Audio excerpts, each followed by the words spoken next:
Okay. This is a polynomial. If I use a distributive law,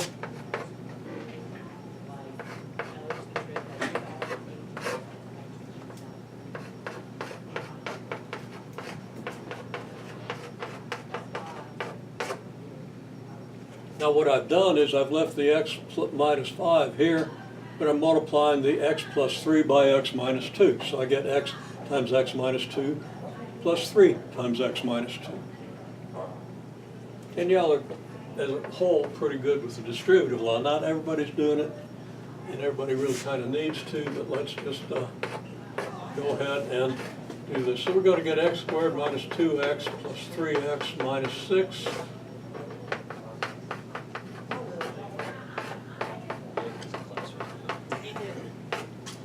Almost all of you are good at doing this, so you understand that we get this. We don't use the F word because it's not going to help us in the next step. Okay? And then what do? Well, I mean, people did pretty well in the major quiz problem. We had two trinomials to multiply, right? So I really think people are in pretty good shape with this. If you aren't, we need to work on it.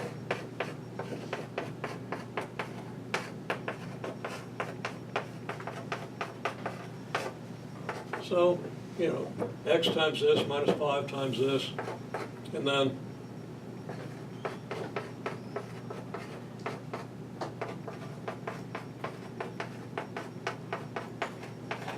just multiply through here again using the distributive law. So we got x cubed. How many x squareds do we have? We got 1 here, and minus 5 here leaves us minus 4x squared. Got a negative 6x and a negative 5x, which is negative 11x plus 30.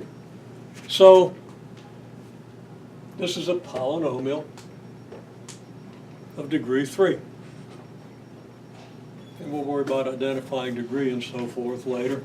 We're just going to use a little common sense and figure out what the graph of this thing might look like. Okay? I want to use common sense and not rules, because if you don't know the common sense, you won't remember the rules. You're likely to misapply them. And pretty much you don't need rules, although it helps at the end to take your common sense and put it into a set of rules. Once you know why the rules are, it makes sense to have rules that you can test against your common sense. Okay, well, anyhow, the graph. Okay. Now, what do we do to graph a quadratic? We find its vertex. What else? Axis is symmetry. I'm sorry? Or the zeros. You find the zeros, right? Now, a parabola, a quadratic function, has an axis of symmetry. Cubic function doesn't. Okay? So there's no point in thinking about axis of symmetry. There's no formula for it because it doesn't even exist. It'd be ridiculous to have a formula for something that doesn't happen. Okay? It doesn't stop some people.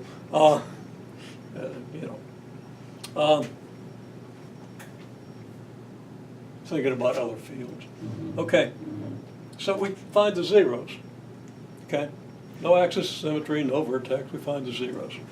It's a good place to start the graph. So then we know that the graph goes through these points on the axis, right? Okay?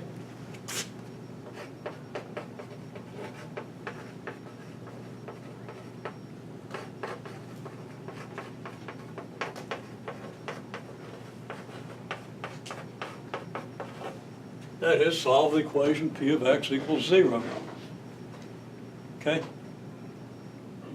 Now let me just back up for a minute. In this course, the only tables we make are the tables of the basic functions. That's all. Now there are exceptions to every rule, and if we run into exceptions, I'll let you know. So I see people on tests making tables of things besides the basic functions. You make the table of the basic function and then you use transformations. That's how we graph. Okay? And with polynomials, you don't just start plugging in points. Like, if you got a quadratic function and you just start plugging in points to -2, -1, and so forth, the vertex might be 12 miles away. If you're not close to the vertex, you're not getting the important information about the quadratic function, right? Okay? You aren't even graphing it in a region that's necessarily very relevant to anything you'd want to do with the function. So, similarly, finding the zeros of a polynomial function is equivalent to telling you where you want to look for the important behavior, okay? For the important parts of the function. The important part of a quadratic function is pretty usually somewhere in the vicinity, maybe not the real close vicinity, but somewhere in the vicinity of the vertex. Not out there, 15 miles away. Okay?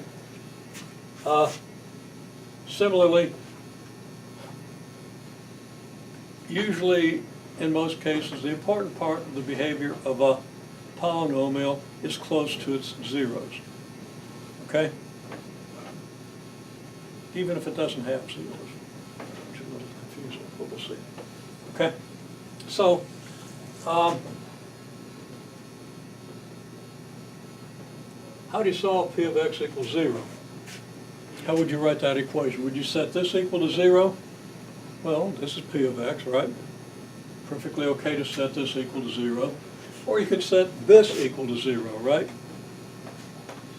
Now, when you look at this, can you tell me what values of x give you 0? No, I don't think so. Okay? Like if x is 1, you get 1 and 30 is 31, and you get -4 and -11, you get -15.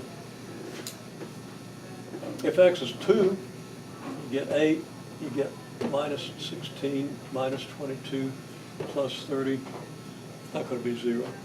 Now maybe if you get something on one side of 0 and something on the other side of 0, then you can pretty well say these things give you smooth graphs. If it goes from negative to positive, it's going to go through 0, somewhere in between, right?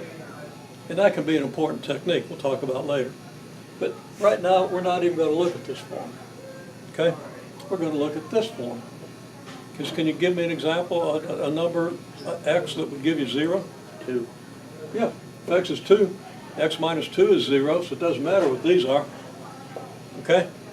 Or x could be -3, which would make this 0, make the whole thing 0, right? Or x could be 5. Well, that's it.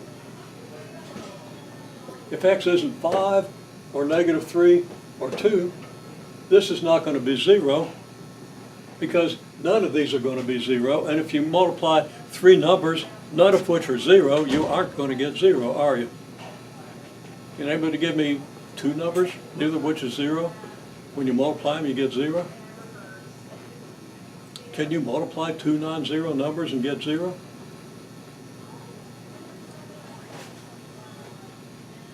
No, if you understand what multiplication means, you can draw a picture. It shows it's not possible. Multiply 2 numbers, it's equivalent to finding the area of a rectangle, this times this. Right? How can a rectangle have 0 area? Only if one of the sides is 0. Only if it's a line. Then it's not a rectangle anymore. We won't worry about that. Okay, so it's easy to find the zeros when the thing is in this form. This is the factored form. This is the expanded form.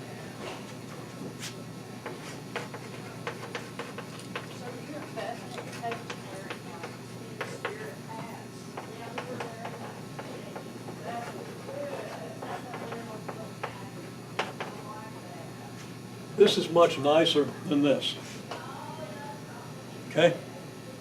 It gives us more information right up front. That's the form that we want our polynomials to be in. We want them to be factored. Okay? Now, since most polynomials are impossible to factor, that gives us a little bit of a dilemma. Okay? And my solution to the dilemma is we're not going to go too deep into factoring. You all know how to factor trinomials. Okay? And since it's usually futile to try to factor a polynomial in practical terms, we're not going to go through too many of the tricks of factoring polynomials. It's a pretty useless skill. But theoretically, you got to know what a polynomial does factor and what happens if it does. So we're going to mostly study polynomials in factored form. Okay? Now, before I go on, just another thing is, any polynomial is going to be a product of linear factors like these and quadratic factors that don't have zeros. Quadratic factors where the discriminant would be negative. Okay? That's it. That's a fundamental theorem of algebra. You've got to know a whole lot of mathematics to prove that, but that's what we have. So, the beginning of wisdom here is we got zeros here, here, and here. So if we try to draw a graph of this thing, we have a 0 at x equals 2, we have a 0 at x equals 5, and we have a 0 at x equals negative 3. So the graph of the polynomial has to go through these points. Now there's much more to it. We'll start talking more about it next time. But I know now, from what I know, that the graph of this polynomial is going to look something like this. Got to go through the zeros. It can't go through the x-axis anywhere else because it's not 0 anywhere else. Okay? There's a lot more we can do with it. That's just a start. So I'm going to ask you some questions related to what I just said.